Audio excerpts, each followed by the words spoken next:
Shameless still... plug. If you want a professionally trained dog, RidgeSide K9 EC Carolina can take care of you. I've It heard about doesn't them. matter if you're in North Carolina. You can be anywhere in the continental United States. All we need to do is figure out logistics.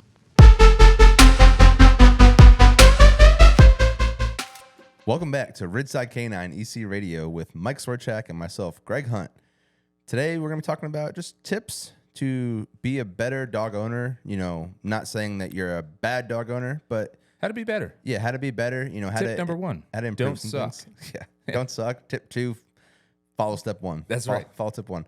Yeah, just things that you can improve on. Whether you either have a professionally trained dog, or you're self-training, or you have no clue what dog training is. Professional trained dog. Yeah, if you want a professionally trained dog, if you are training it yourself, if you have a professionally trained dog, there's Shameless still... plug. If you want a professionally trained dog, RidgeSide K9 EC Carolina can take care of you. I've It heard about doesn't them. matter if you're in North Carolina. You can be anywhere in the continental United States. All we need to do is figure out logistics. We can take care of you. Yeah, I remember we had dogs fly from Maine one time. Yeah. We got 2 getting ready to come from New York City. That's pretty cool. Yeah. I don't market up there, but whatever. That's solid. But yeah, so just things that you can generally do better. It's always probably going to stem down to the communication that you give to your dog and the structure that you impart on their life as a whole. Those are kind of the 2 things that are going to teach that dog what you want them to learn. People, I guess my thing always is like where there's always a hard pass. Like I'll say sometimes like it's Hollywood puts on this facade of what a dog is, or we have like the American dream of what a dog is and friendly with everybody else. Yeah. But to me, I feel like the hardest part, like psychologically, to me, the 2 hardest things about truly people understanding and connecting with dogs is that they're born, or we get them at 8 weeks or 12 weeks, whatever, and they look exactly the same as they do when they're adults. They're just bigger. Like most dogs look exactly the same. They never change in their appearance, and either it's a year old or 6 years old, they look exactly the same. For humans, that's not the case. We are so used to seeing an 8-year-old, a 16-year-old, a 20-year-old, a 30, 50, 60-year-old, and we subconsciously understand the experience, right? Like I can see a 16-year-old and I see the experience level that they probably have, right? Like I'm not like I'm going to talk to them a certain way. I think a better number would be 18-year-olds, since we're in a town of a bunch of dumb 18-year-old Marines, and I'm like, oh, okay. So like if I see a 4-year-old kid, I'm going to talk to them a very specific way because I understand what they understand. Yeah. Or and I'm sorry to cut you off, but I have like good experience here. Obviously with young kids, but I have very large kids. Mm-hmm. So even, when my kids were like 2, people would try and talk to them like they were 6, 7, 8, because they were the size of a 8-year-old at like 2. Right. And people are like, are your kids dumb? And I'm like, no, they're 2. Like they're just figuring life out. Just learn how to walk. Yeah. So, and like, same way, like when you talk to a 20-year-old or talk to a 40-year-old, like you talk to them with the experience level that you presume that they have, what they've done in life, et cetera, et cetera. So for dogs, like outside of like dogs don't speak English, dogs don't do this or whatever, if you've had a 10-year-old dog or an 8-year-old dog that you live with for a good part of your life, or your childhood or growing up, and then you get that 6-month-old dog, that new to you 6-month-old dog after having a 10-year-old, that dog looks exactly the same as your 10-year-old dog. So it's so hard to like grasp or perceive that like that dog is not at the mental maturity of that 10-year-old dog or of your 5-year-old dog. Like that's one of the hardest things that like people, where it's like, oh, like they're 3 months old and they're doing great on potty training. No, they're not. Yeah. Or they're 4 months old and they're, or they're 8 weeks old and like they don't bite, or they have a great recall. Like you wouldn't say that to a 2-year-old kid. Like you would never have a 2-year-old or a 3-year-old and go, oh yeah, their recall is great. I could walk with them into Target and not hold their hand at all. Yeah. Like no, like you're gonna hold that kid's hand, walk them through the parking lot. Like you're never gonna be like, no, they're great, because they look like a toddler. So you're gonna treat them like a toddler. Whereas with puppies, they look like adult dogs for the most part, up to a year or 2 old. And I get thrown off buy dogs all the time, especially like double XL breeds, where like we're doing lessons now with a, I think it's like 4-month-old Great Dane, but it's the size of like, it's way bigger than the average dog already. And I'm like, and it does dumb puppy stuff. And sometimes I have to like take a step back and think like, okay, this is only a 4-month-old dog. And I'm like, oh, that actually makes a lot of sense. Whereas like, it's still in like the newborn infancy phase of its life where like its legs don't even work together all the time. And like it trips over shit and falls down and like just does young dog stuff. Yeah. That was like our bloodhound Bullet would get distracted by his ears. Like he's 5 months old. He's getting distracted by these big floppy things. He still in his hasn't face. figured these overgrown things out. Yeah. But yeah, it's a weird thing when we have phone calls too, especially in sales stuff. Like we'll get calls and they're like, my dog doesn't know anything. It doesn't know how to sit. It doesn't know how to walk on a leash. It doesn't. Why know would it? Potty breaks, all that kind of stuff. And then you ask like, well, how old is your dog? And they're like 9-10 weeks. And I'm like, okay. They don't come pre-installed with that, right? And then when you break it down to like a kid level, everybody understands that concept. Like I can't expect my 6-month-old baby to understand how to use the bathroom and like walk, read, write, do all that stuff, right? Yeah. So like we understand it from a human perspective, but we for some reason don't get it from the dog perspective. And when you look at all the, especially if you raise kids, like you look at all the hard work and dedication that goes into like, and the repetitions of like teaching your kid not to throw their dinner plate on the ground when, they're done with dinner. Like this isn't socially acceptable. That's not like a one-time fix for a child. Like it takes 6-8 months sometimes for them to kind of get the grasp through your consistency and like holding them accountable and like teaching them. And everybody understands that.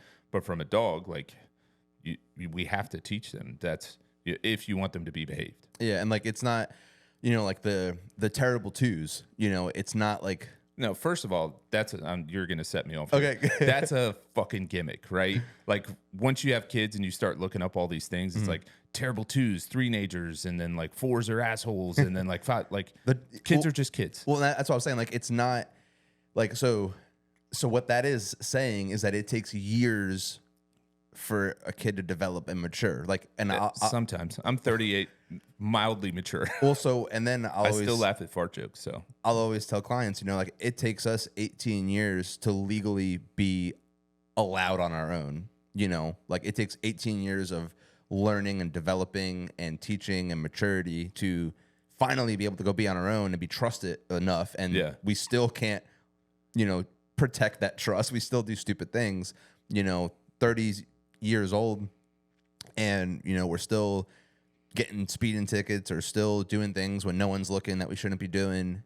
So like for a dog, it's like, you wouldn't expect a human to adhere to these crazy standards while they're learning and developing and growing. You also wouldn't expect a squirrel that's out in a tree to be fully housebroken and potty trained. If you just bring the squirrel into your house, you wouldn't be able to like your iguana doesn't know recall naturally. So like that comes back to the Hollywood side of it. Can you train an iguana? Is that a thing? I don't know. I'm sure that its brain, I don't know, a peanut, is that a dinosaur or an iguana or I don't know. Anyway. I mean, yeah. It reminds me of the guy that called us and was like, hey, can you train my bobcat? And like I said no, but like part of me is like, can I? I think so.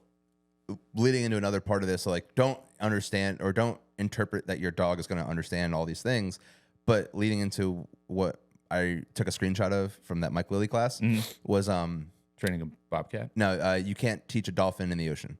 Ooh. So like I saw that and I was like, oh shit, and like that wasn't the exact quote, but if you have a dog at home, if you're trying to train your dog, if you're trying to get him prepped for training, whatever it may be, like the people at SeaWorld, the trainers at SeaWorld, like they don't train dolphins in the ocean. They put them in a tank. They control an environment to teach them. Same thing for humans. And this is not us advocating for the SeaWorld captivation of wild animals. We're solely dealing with domesticated animals, but the concept is the same. Yeah, and like, for humans, like, not that homeschooling isn't a thing, but like, yeah, it's becoming more and more of a thing. Yeah, more so like you wouldn't teach a kid on the playground, right? Like you wouldn't, like you don't bring a bunch of 10-year-olds to a playground and then teach them math, right? Like you put them in a classroom to teach them, right? So with structure and rules and like expectations. Yeah, so I would say like if you're getting frustrated with your dog at home, stop trying to teach them not in the classroom. Stop trying to teach them off leash things. Stop trying to teach them things where you have no guidance structure. If the student's looking out the window at the world around it, the kid isn't looking at the blackboard learning the information. Same thing for your dog. So like most people get frustrated by things off leash with their dog, and off leash could be in the home. Like off leash just mean like they're running around a field. Right. Off leash means if your dog's in the home and they're not on a leash, they are off leash. So if you're trying to get them to do something, stop barking at this, stop doing that, like, and you're just talking to them, like that's why you're frustrated, is because you're trying to teach a kid on the playground. Like they're gonna do other things other than pay attention to you. Yeah, because that stuff's enjoyable. Yeah. And they haven't learned that you are. I think that's one of the biggest common mistakes with puppies in general. And I forget who I heard it from, and it just like clicked in my brain. Like I'd been thinking about it and like practicing it, but like just giving puppies freedom way too early is like can be catastrophic, and not in the sense of like it's going to hurt your dog or anything. It's just they're going to learn bad habits if you keep them on a leash and just from day one get that structure, then you can like set them up for a better chance of success without having to undo a bunch of stuff that the dog has already learned. So for me, a big tip from me is, again, wherever you live, the situation may vary. Like use this information and try to make the most out of it. But 8 weeks to roughly 14 to 16 weeks, depending on how good you do with it, how much you do it.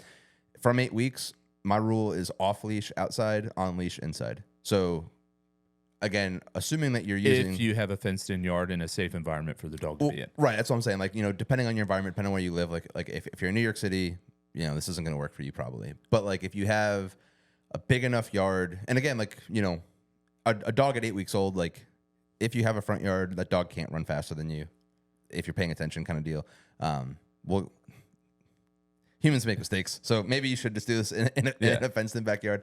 But what I'd say is like the point being is that your dog at 8 weeks old, they only know you as, or 8 weeks, 9 weeks, 10 weeks, they only know you as a reinforcer. They only know you as something amazing.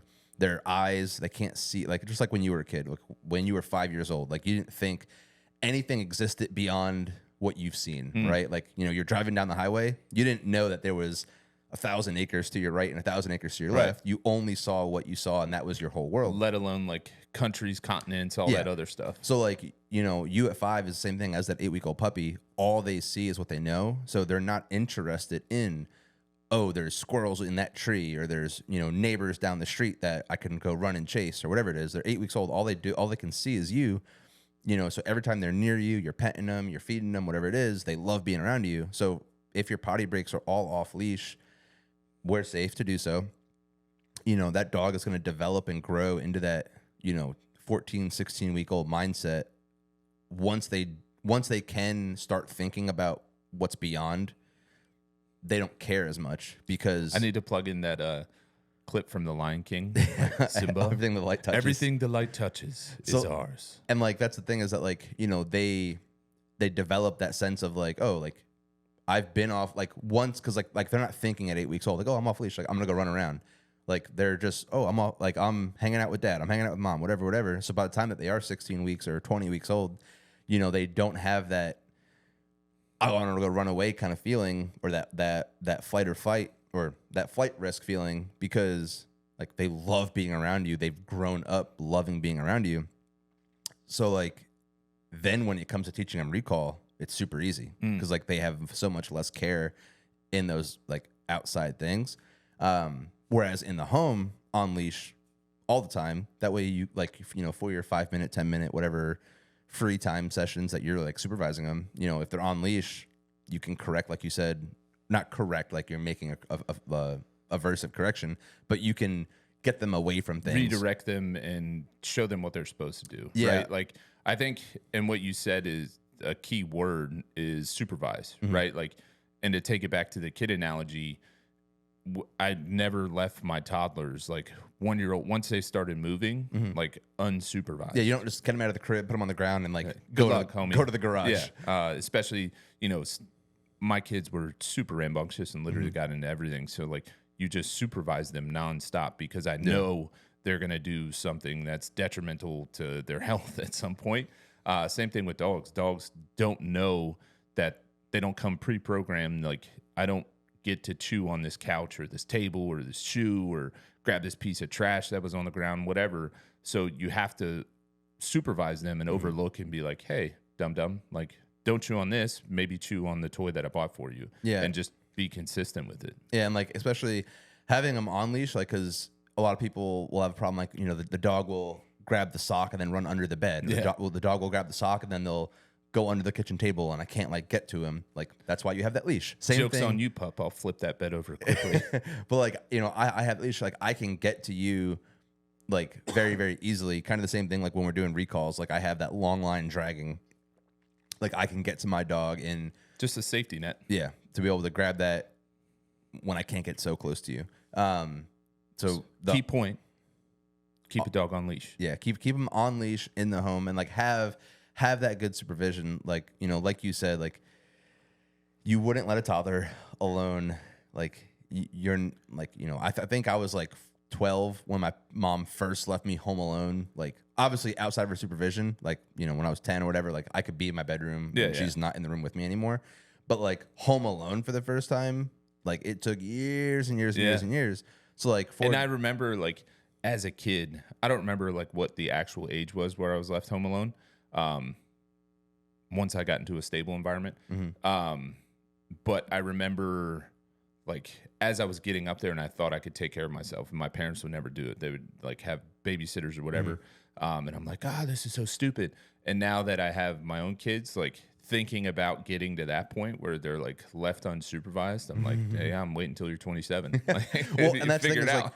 like you are like, the more you set the foundation, the more you set that structure, the better the outcome is going to be, hopefully. And like, we're not getting into like, you know, the more strict you are as a parent, the more your kid's going to rebel. But like for a dog, you know, the more structure you put in place, the longer you keep your dog on a good kennel schedule. Like if you go from 8 weeks to 6 months and they're out of the kennel and never go back into it, versus, you know, for every month you're doing like 20-minute sessions of free time, potty, back in the kennel for 4 hours, 20-minute session of free time, potty, back in the kennel. If you do that for a month, and then the next month it's, you know, 30 minutes of free time, and the next month it's 50 minutes of free time, and by the time they're 9-10 months old, they're doing 4 hours of free time, and now it's a little bit unsupervised. Like you're building that trust up, and like again, I don't know what makes people not, and it's also hard for me because like I wasn't a dog person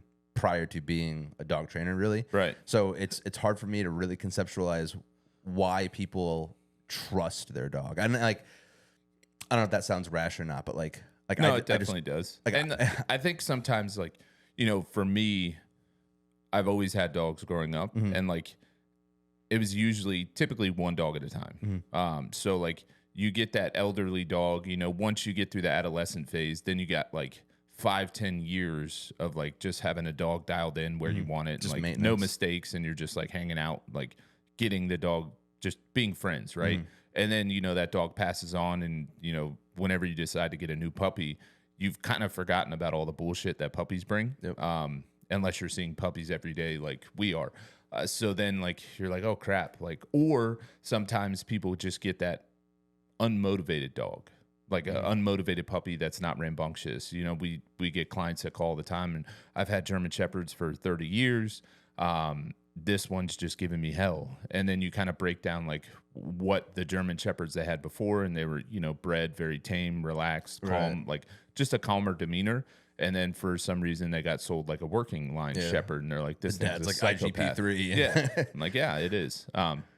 So I think there's some of those. And then it just can become difficult bouncing back and forth and trying to remember that. So Yeah, no, I definitely agree. One huge thing that always stuck in my head was one of my drill instructors was lighting us up early on, like week 1 or week 2 at boot camp, and I remember like I didn't understand what he meant, but he was hollering at us that like he just came from a 3rd phase platoon where like they were locked and cocked, ready to rock, and then now coming to us, like it was such a like mental anguish of dealing with something that's like bare bones, doesn't know anything. Yeah, I got to teach you how to walk. Yeah, exactly. Which literally was teaching us how to walk. So like didn't teach us how to read books, but taught us how to walk. That's only in the Navy. They teach them how to write books. Yeah. But anyway, yeah, so it's one of those things where like at home, practice with your dog, like believe in your dog, but like don't trust in your dog. Like they are a dog. Like, like don't trust in them too young. Like you have to teach them like a kid, develop them, work with them. Obviously if like you're at wit's end training professionals that we do this every day, it's our whole life essence, definitely seek that out. But like, start, if you want to start chipping away at those things, like remember what they are, how old they are, their temperament, their breed, all those kind of things. I would definitely say. And because I just remember this, I was trying to remember it a minute ago. I think there's also like this weird gap where like when you get a newborn puppy, it's kind of easy because all they do is don't do anything, shit, sleep, and they just hang out, just like infants. Like I remember when I brought my first son home from the hospital, like setting him down in his car seat and being like, "What do I do now?" And it's like literally eat, sleep, poop. But then like once they've developed mentally and they don't need all those naps anymore, then especially with dogs, that's when they get like rambunctious. So like you think you're out on the right path, but it hasn't even begun at that point. So like once you hit 12, 16 weeks old and the puppy's like, I don't need 50 naps a day, like let's do some stuff. I think some of the common mistakes is, number one, you're looking at the dog that you used to have and like, oh, he used to lay around and sleep all the time. Okay, well, that's not the dog you have now. So like get it out, burn its energy up, and like just work it, right? Like they have that 2-year-old toddler energy where like you have to get them to parks and have to get them to run around just to like expel that energy. And if you do that, a lot of the behavioral stuff that develops out of frustration and like over energy kind of fades away. So like you keep the dog tired. Aaron always says, and I've adopted it, a tired dog's a good dog, and that couldn't be further from the truth, or that it's going to be closer to the truth. Closer to the truth. Yeah, a tired dog is a good dog. So you just got to burn energy, regardless of like, even if you're not doing training, like just get your dog outside, let it run, let it be a dog, get it exposed to all these things, and like that can set you up for success. Yeah, that's one of our.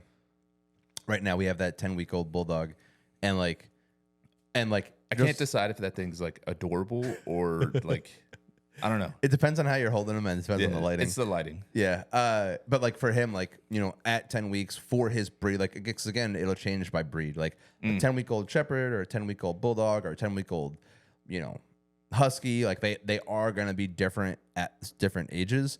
But like for him, it's like he cries, he poops, he sleeps. Yeah. Like that's all he does. So like and like we're able to get him a bunch of exposure and a bunch of reinforcement, for play sports and all that kind of stuff. But like it is super easy right now. Like his 10 days with us is super easy. When he comes back for his 2-week adult, not that it won't be easy, but it will be different. It'll be more. It'll be, like, because he's developed more and he is going to be not a lot harder or more stubborn, but he's an older animal. He's going to be interested in everything that there is life. Yeah, exactly. So like I definitely get that vibe of like you said, like a newborn coming home. Not that it's like, I'm sure it sucks like hearing the cries or the screams or like having to feed every 2 hours, whatever it is. But like that versus a 3-year-old, I'm sure a 3-year-old is way more of a headache. As soon as they learn to run or like walk, and then magically it takes them forever to learn how to walk, and then once they learn how to walk, like they just have figured out sprinting. And I'm like, oh, okay. But yeah, like I always laugh when, because I'm such a parenting expert now, with my anecdotal evidence of 2,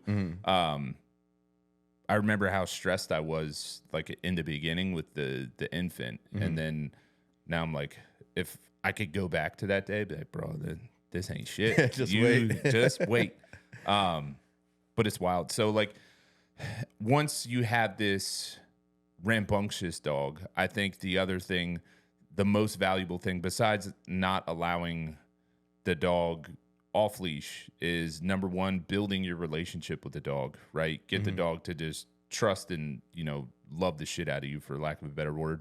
And then also getting the exposure. Because those are the two biggest gaps that we deal with, is like a dog that does not understand how to have a relationship with a human, because it's odd in a sense. And then a dog that like has never seen the real world. And either two things happen, and like getting that exposure, the two avenues that we struggle with as trainers is either one, the dog is terrified of everything in life because it's never seen it, or two, the dog is like overstimulated by everything that's outside of their home and they want to go investigate it, which is cool, but like it can make training difficult in the sense of like I have zero attention span for this dog whatsoever. Yeah, it's definitely interesting because like also again, like having this 10-week-old puppy right now, I've had behavior mod bulldogs before, so it's like, is it a English bulldog or American bulldog? American. Nice.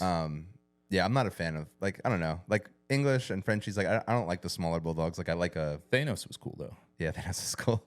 But like seeing him at 10 weeks, it's like I've had asshole bulldogs, and it's like I forget where I heard it, but all dogs were puppies. Like all of the behavioral problems, like snapping at people or barking or reacting, like it all started somewhere. Yeah, and like that 8, 9, 10 weeks old, 12 weeks old, whatever, like it's definitely shapeable from here, And a lot of it gets overlooked, especially with a dog like a bulldog, right? Where it's cute little tiny puppy and it is giving 110% behind the intensity of it being aggressive, and you just like chalk it up, he's cute. And then all of a sudden the dog's 80 pounds and like it's fucking people up, and you're like, oh, where did that come from? It's been there since day one. He's just no longer cute about it because he's like causing stitches and like removing limbs at this point. Yeah, I wish training was something that people could find much earlier on about like puppy training is so not only like again, way less for the puppy. Like if we're training a 3-year-old dog, the training is super important for the dog, foundational setup and everything, but it's the mentality towards like that the owners can shift into that helps the most. Same thing for a puppy. Like, I could give a 2-hour class to a 10-week-old dog with the owners, and like the owner, like that could go so far if they could absorb all the information and apply it and just raise that puppy right. Like puppy raising is so crucial into where your dog's going to be in 2 years and 4 years. Yeah, it's definitely an art. And it's one of those cool things where you like legitimately have a blank slate, aside from genetics and like what that dog's going to be, but you have behaviorally, you have a relatively blank slate. So like this is your masterpiece to build. So you can have like the most overconfident, like feral dog on the planet if you do it right, which isn't a bad thing. Or you could have like, and with that same dog, if you raise it incorrectly, you could have the most timid, shy dog on the planet. Yeah. So like it just kind of depends. But having that knowledge in the beginning, and it's just like with parents, like with, multi-children households, like a strong Catholic family that has like 12 kids, like they parent the 12th kid way differently than they did the first kid because they've learned throughout the process. But if they could have had that knowledge prior to day one, it probably would have been a different outcome for all their children. No, I totally agree. I'm looking forward. I'm looking forward because like I always tell clients, like, this graduation isn't just for this dog. Like this graduation is for the next dog also. Like what I'm going to teach you to do with this dog, leash pressure on and off, communication. Simple is better. The less you speak, the more you talk or communicate, whatever it is. Like, no, Aaron is just rolling his eyeballs right now. That's going to be not just for this dog, but it's going to be for the next dog. Like, and I'm looking forward to seeing clients. And like, I've had a few clients get second dogs and they have self-trained them really, really well. And that's so exciting to see. And I have had a lot of clients that will get a second or third dog. Even if it was a healer as a second dog. Yeah. But I've had a lot of clients get a second or third dog, and they still send that one back to training because they know how valuable, like they still understand all the information. Like they still understand how to apply it all, but they want to just do it from that maintenance standpoint. They don't want to touch it from the professional set the foundation standpoint. Well, they trust us. Like the average family too. It's like now everybody has to work 2 jobs, or like, you know, your husband is at work, wife's at home with multiple kids running the household and that kind of stuff. Nobody has time to professionally train a dog 8 hours a day or whatever it may be, or whatever the breakdown is. But like, so there's nothing wrong with seeking out professional training, even if you have all the knowledge on the planet. Like half the time I consider, you know, when I buy another dog, like maybe I just get somebody to puppy raise it for me, because like I don't know if I necessarily want to go through all the potty accidents and all that kind of stuff. So like, do I know how to do it? 100%. But it is the point, do I want to do it? Right. So like there's nothing wrong with it. Let's talk about relationship building, because that's probably the number one thing that's lost among dogs and dog owners who haven't had formal training or education on it. Developing a good relationship with your dog does not mean loving the shit out of your dog 24/7. So Ashley is like a huge advocate, and like I am as well. But like she is a very I completely disagree with everything she said, but you know, I'll give her a point.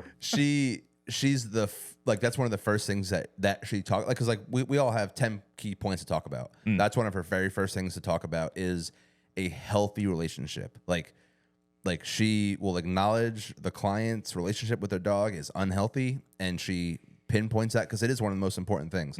Like to have a healthy relationship with your dog is so key, because if you are overstimulating them with love, or you're overstimulating yourself and causing more of a problem because like you think the dog understands you, or you think the dog loves you back and is going to do what you want them to do because you love them so much. Well, I mean, you know, in reality, everybody gets a dog because they want like a friend and they want like a companion. But there needs to be structure to that relationship. Yeah. It was funny. I was talking to somebody yesterday who's in law enforcement, and he was telling me about one of the calls he went on where it was unfortunately a deceased person, and they went there. The house had 3 dogs in the house, and I don't know how to say this without being too graphic, but like the corpse was not fully put together at that point, right? And like the first thing that clicked in my head is like going back in time, having a conversation with that person, being like, "Do your dogs really love you?" Yeah, like they also just ate you. So, that's rough. Yeah. So like we have to remember that a dog is a dog. They don't love on the same spectrum that we do, and you can have like, and I use the word all the time, but if you break down like what the word actually is or whatever, like Thor respects the shit out of me.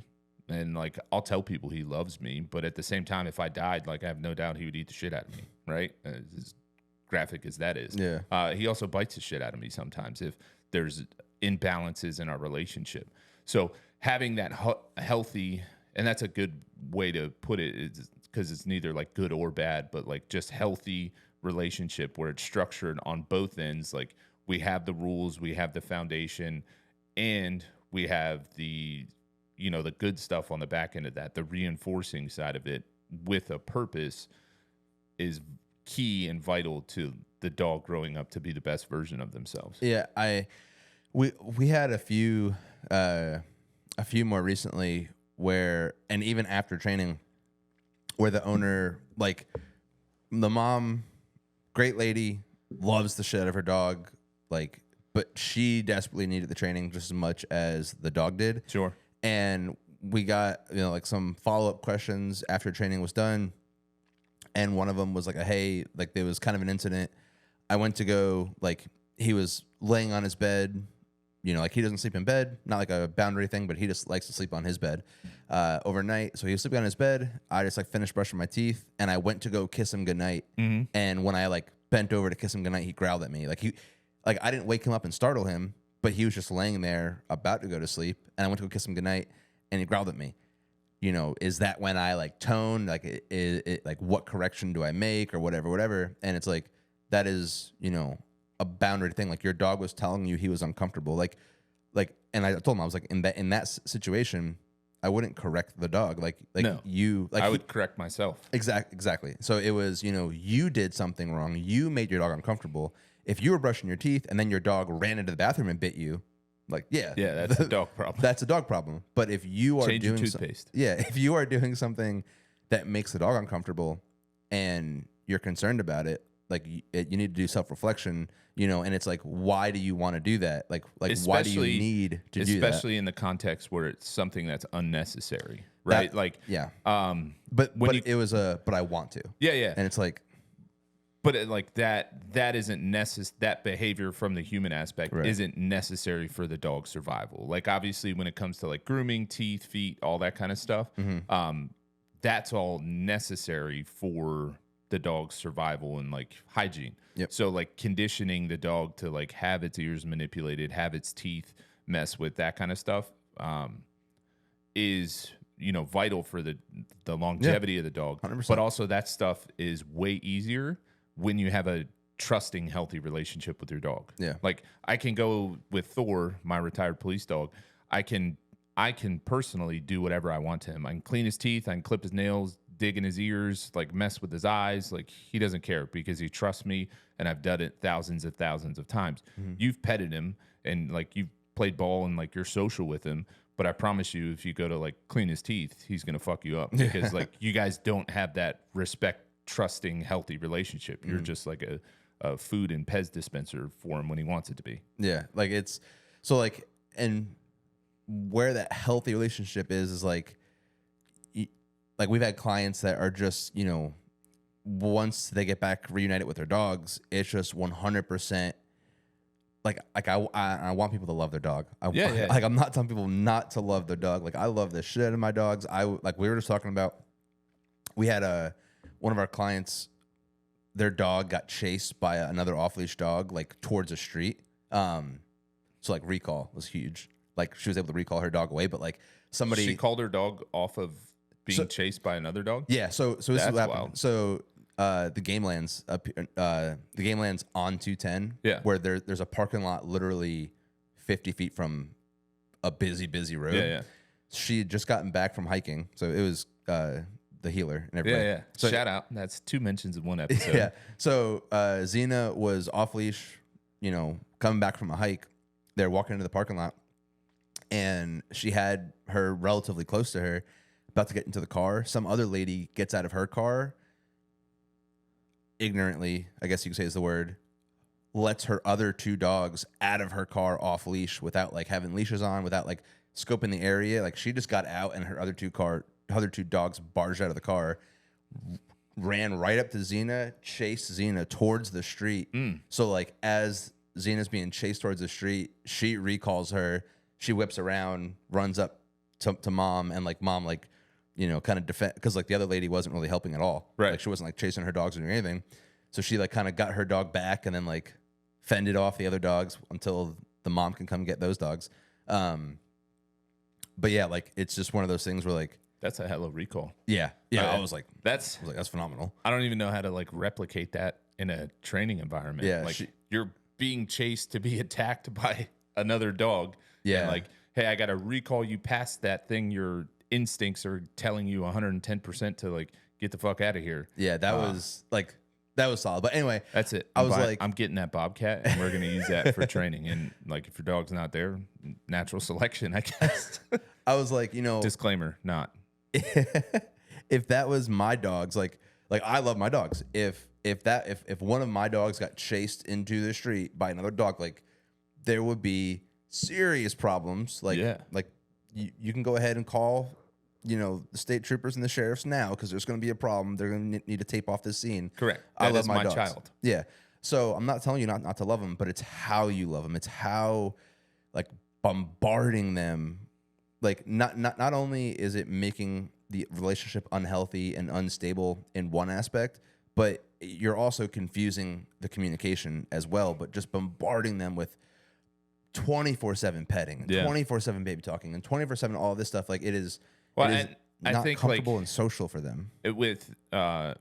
At the conference, I was listening to Stambro's stuff, right? And he was talking about this very topic of like, and even with police dog people, they over communicate or over talk to their dogs, over affectionate with their dogs, and they're creating neurotic behavior in their dogs, right? So the key is you just have to have balance. The same, and a lot of times too, it's kind of ironic when you talk to some of these clients who have children and like super respectful kids, and then you're like, well, did you always just coddle them as a child? And they're like, absolutely not. Like there was discipline, there was structure, blah, blah, blah. And I'm like, what's the difference? Yeah. And like sometimes in that aspect, like people use their dog as the outlet. Like I didn't get to coddle my kid, so this is what I am coddling. Sure. But like you have to understand that like you're creating the problem. Yeah. Like the structure you put in place, the good communication you put in place now is going to allow you to reap so many more benefits. Like me, not like when for Paisley, our puppy, when she was from 8 weeks to probably 7 months old, I probably talked to her like as little as some people could talk to their dog in the whole day. Like however much you talk to your dog in one day is probably how much I talked to this puppy for 6 months of her life. Yeah. Just because it was pointless. It was unnecessary. And I didn't want to introduce that neurotic stimulation of every time she was out. Like she's out of the kennel. And it's, hey, what you doing? Hey, what you doing? Foreshadowing, like I could not imagine a neurotic Paisley. That would be terrifying. Yeah. Because she's already like just 110 miles an hour as it is. Like great dog. But like seeing that compounded with like neurotic tendencies underneath it, like well, she'd probably be killing people. And so like that's the thing is like I taught her tricks at a young age. I built her confidence and I taught her to climb on things and I taught her to jump on things and jump off of walls at such a young foundational age, at 6 months, 7 months old, when her brain was developing, that yes, I created that problem. Like, and for me, it's not a problem. I could very easily correct it, just like we can correct a lot of other behaviors from 3-year-old, 4-year-old dogs. Yeah. But like for her at 1.5 years, 2 years old now, like she does behaviors because I ingrained them so young. So like when you have that 5-month-old dog and that 6-month-old dog and they come out of the kennel and they're always being talked to and they're always being this and that, or you're always being pet. Yes, when they're 1 year old and you leave the house, they're going to tear your fucking house apart. Yeah. They're going to rip everything to pieces because the separation anxiety is so strong. Like, when I leave the house, Paisley lays at the door. Just wait. Say that again for the people in the back. What, when I leave the house? If you constantly pet people or pet your dogs, when you leave your house, the dogs are going to annihilate your house because you created that separation anxiety. 100%. Like, it is not... Like it is, like, you know, we brought dogs into our 4 walls and our roof and our floor. It's not normal for them. And then when we baby them and baby them and baby them, it just makes that disaster waiting to happen. Yeah, like, and we'll wrap this up because we've been rambling for a while. But like separation anxiety to me is like this glowing thing now. Like everybody's dog has separation anxiety, just like every dog from the rescue was a bait dog, right? It's some bullshit that we create. Well, because so I agree if you're saying that like it's a permanent crutch. Like I feel like people say it's an excuse for like why. Yeah, it's right? It's so easily reversible or not, like depending on how long term it is. Like it's a mental kind of thing going on, but like it is. It could have been different. Yeah. It's not like, oh, woe is your dog, this is them for the rest of their life. Like it could have been different, and it can be better. Like you'll speaking of excuses, people making their excuses at the seminar that we're hosting here shortly. If somebody gives me an excuse that's like baloney, like, oh, my dog can't do this because it's a Malinois or like whatever, like you'll see me come unglued instantaneously. Yeah. Like Mike at seminars with knuckle draggers is way different than Mike with clients, you know, 80-year-old clients, and like 20-year-old trainers and stuff. No, I think this is a good topic. We'll recap it, and we'll probably expand on some stuff.